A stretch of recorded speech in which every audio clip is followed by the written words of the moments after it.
Hello, beautiful souls. Welcome back to the channel.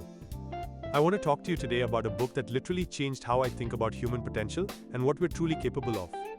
It's called Can't Hurt Me by David Goggins, and if you've ever felt like you're not living up to your potential, if you've ever made excuses for why you can't achieve something, this book is going to hit you like a lightning bolt. David Goggins went from being an overweight, depressed young man working as an exterminator to becoming a Navy SEAL, Army Ranger, and one of the world's toughest endurance athletes.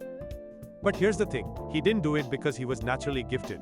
He did it by developing what he calls the 40% rule and mastering his inner dialogue.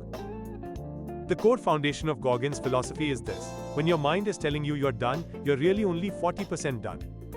Most of us live in what he calls our comfort zone, but real growth happens when we embrace the suck and push through mental barriers. He discovered that our minds are protective mechanisms that will lie to us to keep us safe and comfortable, but greatness lives on the other side of suffering. Goggins introduces the concept of the accountability mirror, where you look at yourself honestly and call out your own lies and excuses.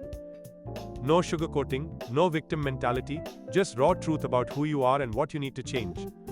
He also talks about callousing your mind through voluntary discomfort, just like how physical calluses protect your hands from blisters. The most powerful insight from this book is that we all have an inner voice that limits us, but we also have the power to change that dialogue.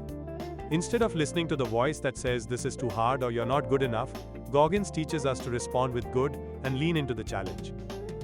Alright, my friend, here's what you need to remember. You're capable of so much more than you think. Your mind will try to quit long before your body actually needs to, and the only way to discover your true potential is to get comfortable being uncomfortable.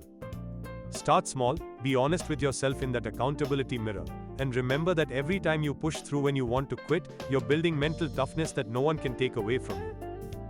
If this resonates with you, hit that subscribe button, and remember, you can't hurt what's already broken, but you can rebuild it stronger than ever. Until next time, stay hard, beautiful souls.